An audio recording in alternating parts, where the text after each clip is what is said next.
televidentes, un placer acompañarlos una vez más en la editorial en Telecafé Noticias y esta vez nos acompaña el general en retiro Pedro Arnulfo Sánchez Suárez, quien funge hoy como ministro de Defensa. General, bienvenido a Manizales, bienvenido a Telecafé Noticias. Muchas gracias por esta bienvenida, donde uno puede percibir el aroma a café, pero también el aroma de una gente buena, de una gente agradable, de una gente pujante. Ministro, me gustaría que le contáramos a los televidentes acerca de una de las más recientes hazañas, donde fue usted líder de este momento tan importante para el país, y fue la Operación Esperanza, que culminó con el rescate de 4 niños que estuvieron 40 días en la selva y sobrevivieron. Y gracias a esos esfuerzos unificados, se logró dar con ellos con vida. Uno tiene que tener fortaleza y fe porque nunca se sabe cuándo la vida sí se lo exija. La Operación Esperanza, en la cual logramos rescatar a 4 menores indígenas después de un accidente y que duraron 40 días perdidos en la selva, fue posible gracias a esa fe, a esa persistencia, pero también a esa unión entre culturas divergentes y diferentes, pero que bajo un mismo propósito logramos posible lo imposible.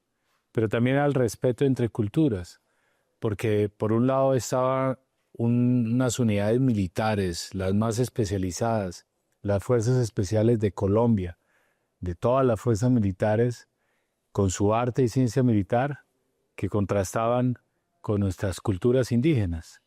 Para nuestros militares, la guía era un mapa, una brújula, el satélite.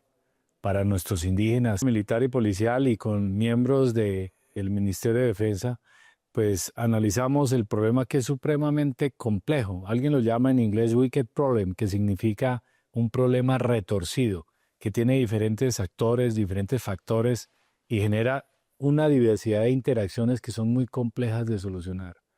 Entonces, afectar solamente un actor o un factor no significa solucionar un problema tan complejo de tajo. Y allí que se requiere es una acción totalmente integral.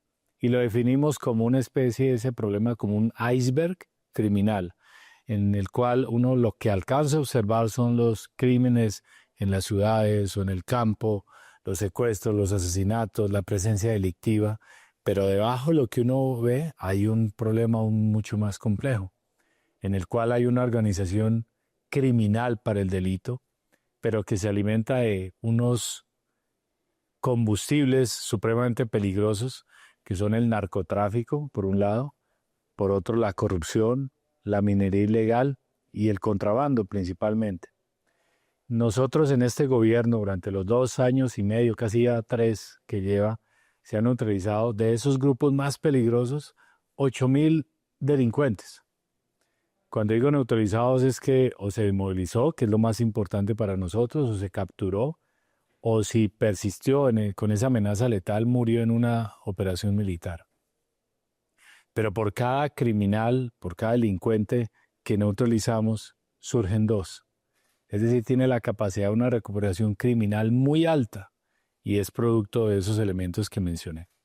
De allí que los retos más importantes que hay es en las zonas donde se ha alterado críticamente el orden público, que es por ejemplo en el Catatumbo o en el Cauca, en algunos sectores ahí en Chocó o en el sur de Bolívar. El primer reto es lograr el control territorial en esas zonas, porque indiscutiblemente si ocurren esos hechos violentos es porque el Estado no está controlando. Y es garantizar esa seguridad, ese es el primer reto. El segundo reto es garantizar la soberanía nacional, porque no puede haber ningún espacio en Colombia donde mande a alguien diferente al Estado colombiano. Y en el Catatumbo uno encuentra de alguna manera esa difícil situación. 1 de cada 3 integrantes de ese grupo criminal del ELN que generó un desplazamiento forzado, que es un crimen de guerra, es de otro país, no es colombiano. El tercer reto es garantizar el ejercicio libre de la democracia, que puedan elegir a sus gobernantes, pero ahí hago una solicitud y una recomendación. Es que por favor elijan bien, que no cambien una teja y un tamal por la miseria durante 4 años más. El cuarto reto es que para cumplir esos es fortalecer las capacidades de la fuerza pública. Y aquí ya está avanzando en eso. Por ejemplo, para atender la crisis del Catatumbo, con el decreto de conmoción interior autorizaron 2.7 billones de pesos. Sin ese dinero, sin ese presupuesto, no podríamos cumplir la misión. No podríamos proteger vidas. Estarían asesinando a colombianos allá y no podría llegar el Estado a solucionar el problema.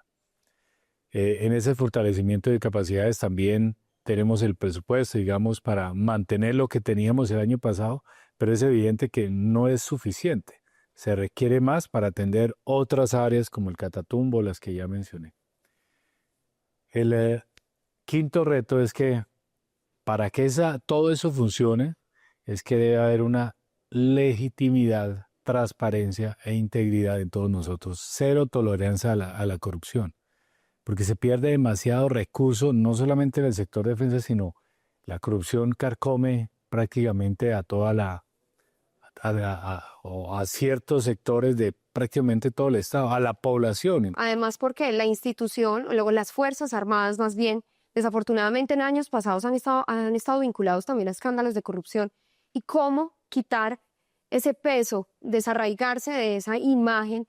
Porque para los colombianos es importante confiar en las instituciones. Claro, y también es necesario recalcar que la institución con mayor índice de favorabilidad en Colombia son las fuerzas militares y la Policía Nacional. Sí, claro que hemos cometido, o más bien dentro de la institución, algunos miembros pequeños, muy pocas personas han cometido crímenes, pues claro, daña la imagen institucional, pero es de la institución con más alto índice de favorabilidad en Colombia. Tampoco es que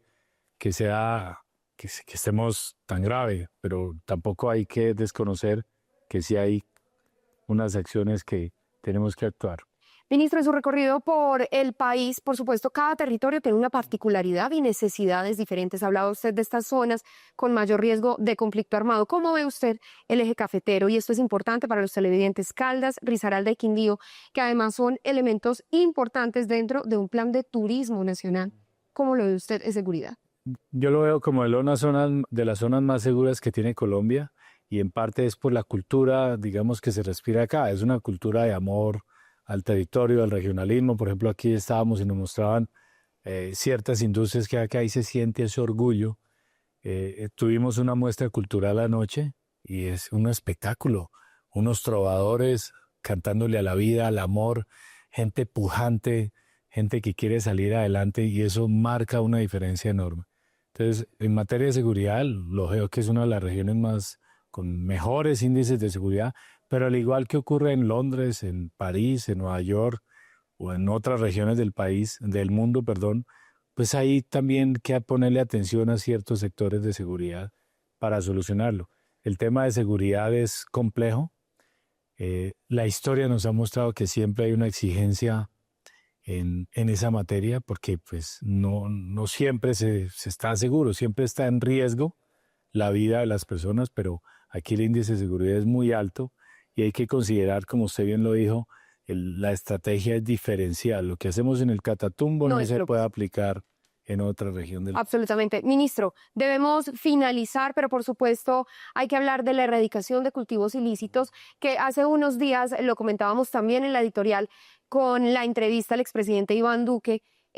Una de las mayores preocupaciones, no solo de la comunidad internacional, sino del país, es la erradicación de cultivos ilícitos.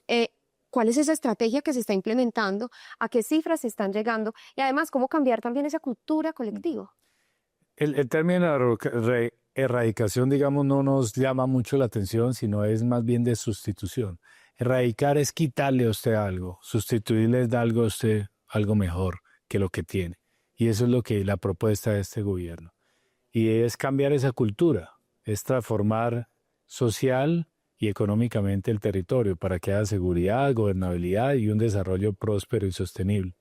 En ese enfoque, por ejemplo, en el Catatumbo ya se han inscrito muchas familias y están dispuestas a hacer esa sustitución, a sembrar algo mejor en 7.000 hectáreas en este corto tiempo. Creemos que vamos a aumentar de manera significativa, pero no sé, por ejemplo, hay una meta de una erradicación de 30.000 hectáreas, pero no es erradicación, es sustitución, es cambiar la dinámica de esa economía.